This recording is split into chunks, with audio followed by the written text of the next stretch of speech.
لا الہ الا اللہ پڑھ لا الہ الا اللہ۔ میں ایک چھوٹا سا واقعہ ہے زندگی کا، اگر آپ اجازت دیں تو سناؤں گا، اگر بات لمبی ہو گئی تو ختم کر دیتا ہوں، کیونکہ مضمون سے متعلق ہے اور ابھی ذہن میں آ گیا، اس لیے یہ واقعہ ہے جب میں 6 7ویں کلاس میں پڑھتا تھا۔ ہائی اسکول میں میرا ایک کلاس فیلو تھا جو دیہات کا رہنے والا تھا، اور اس نے اسکول میں داخلہ لیا تھا اور ہاسٹل میں رہتا تھا۔ وہ نمازی بچہ تھا، 5 نمازیں پڑھتا تھا، اور میں بھی 5 نمازیں پابندی سے پڑھتا تھا، تو نمازیں 5 پڑھنے کی وجہ سے ہماری ایک دوسرے سے دوستی ہو گئی تھی۔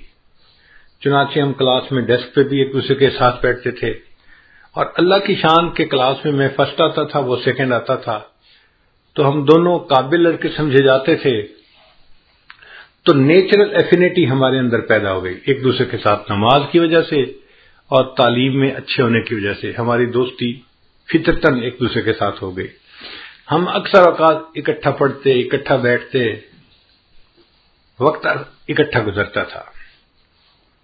اب اس دوران کبھی کبھی دیہات کا تذکرہ ہوتا، تو میں نے اپنی زندگی میں کبھی دیہات نہیں دیکھا تھا، شہر میں پیدا ہوئے، زندگی گزاری، ہمیں دیہات کا کنسیپٹ نہیں تھا۔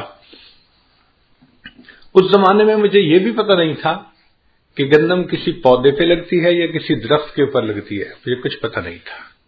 تو میں اس سے اٹھ پٹانگ سوال پوچھتا، یہ سبزی کیسے ہوتی ہے، یہ کیسی ہوتی ہے، یہ کیسے ہوتا ہے، یہ کہاں لگتی ہے، اس کا پودا کیسے ہوتا ہے۔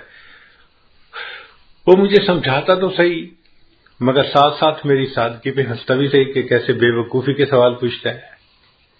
ایک دن مجھے کہنے لگا، یار 2 مہینے کی چھٹیاں آنے والی ہیں، اگر تم 3 دن کے لیے میرے گھر مہمان آ جاؤ تو میں تمہیں دیہات کی سیر کرواؤں گا اور سبزیوں کی فصلیں آنکھوں سے دکھاؤں گا۔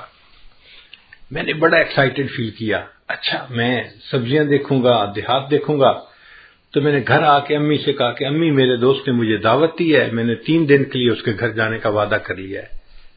امی نے کہا بیٹا اپنے بڑے بھائی کے ساتھ چلے جانا، کوئی مسئلہ نہیں، چھٹیاں ہیں، 3 دن اس کے پاس رہ آنا۔ تو میں اپنے بڑے بھائی کے ساتھ، چونکہ میں تو چھوٹا تھا، تو بڑے بھائی کے ساتھ ان کے ہاں چلا گیا۔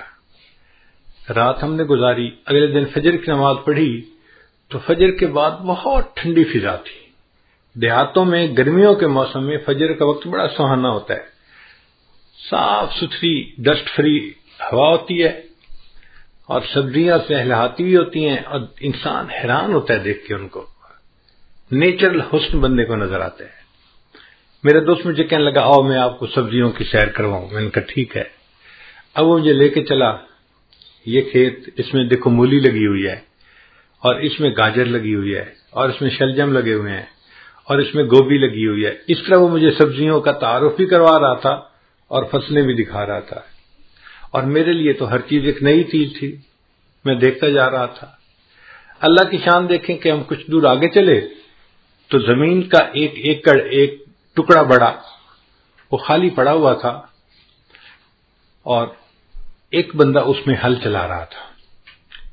میں نے جب وہ خالی زمین کو دیکھا نا، تو اس زمین میں تھوڑے تھوڑے فاصلے پہ گوبر کے ڈھیر لگے ہوئے تھے۔ یہ گائے بھینس کا جو گوبر ہوتا ہے نا، جس کو اینیمل مینیور کہتے ہیں، یہ وہاں پڑا ہوا تھا۔ مجھے میرے والدین نے یہ بتایا تھا کہ بیٹا تم نماز تو شروع کر چکے ہو، اب جانوروں کے پیشاب پخانے سے بچنا، وہ ناپاک ہوتا ہے، اور جانوروں کی عادت ہوتی ہے قریب سے کوئی گزرے نا تو وہ دم ہلاتے ہیں، اور ان کے چھینٹے دور تک جاتے ہیں۔ تو امی نے کہا کہ بیٹا اگر اس کے چھینٹے تمہارے کپڑوں پہ پڑ گئے تو تمہاری نماز نہیں ہوگی، کپڑے ناپاک ہو جائیں گے، تو ذرا بچ کے رہنا۔ تو میں جانوروں کے پیشاب اور گوبر سے نا فطری طور پہ بڑا الرجک تھا، چھوٹا بچہ تھا۔ اب میں نے وہ گوبر جب وہاں کھیت میں پڑے ہوئے دیکھا تو مجھے عجیب سی طبیعت ہوئی۔ میں نے اس سے کہا کہ اس زمین میں سبزیاں لگیں گی؟ اس نے کہا، میں نے کہا سبزیاں تو انسان کھاتے ہیں۔ اس نے کہا، میں نے کہا پھر یہ تو پاک سبزیاں ہونی چاہیے جو ہم کھائیں، تو یہ تو نجاست ہے، یہ تو گند ہے، یہ تو ناپاک ہے، اور یہ اس زمین میں کیوں پڑی ہوئی ہے؟ اس ناپاک چیز کو کیوں ملائیں گے اس مٹی میں جس مٹی میں سبزی اگنی ہے؟ اس نے کہا، یار تمہاری باتوں کا جواب میں نہیں دے سکتا، یہ جو ہل چلا رہا ہے نا بوڑھا، اس سے جا کے پوچھو۔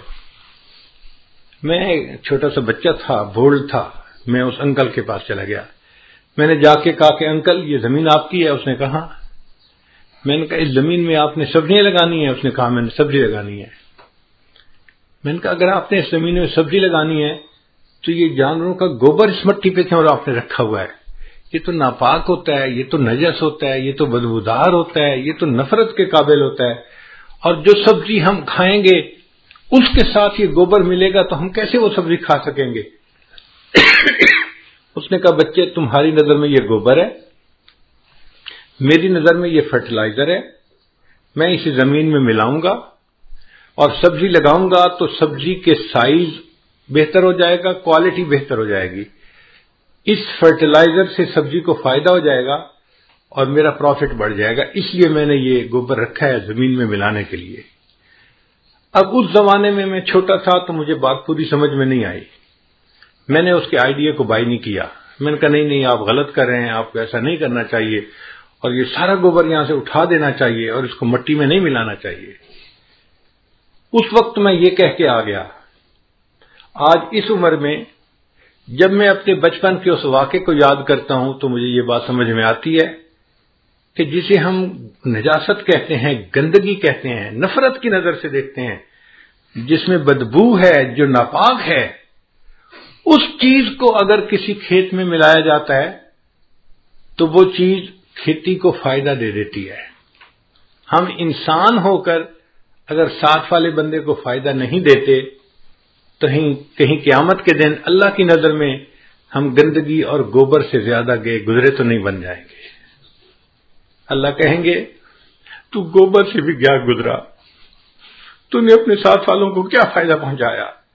نہ گھر والوں کو تیرا فائدہ، نہ تیرے رشتہ داروں کو فائدہ، نہ دوستوں کو فائدہ۔ تو بدخواہ آدمی تھا، ہر وقت برا سوچتا تھا، ہر وقت دوسروں کی غیبت کرتا تھا، ہر وقت دوسروں پہ بہتان تراشیاں کرتا تھا، ہر وقت دوسروں کے بارے میں نیگیٹو کمنٹس دیتا تھا، عزتیں اچھالتا تھا۔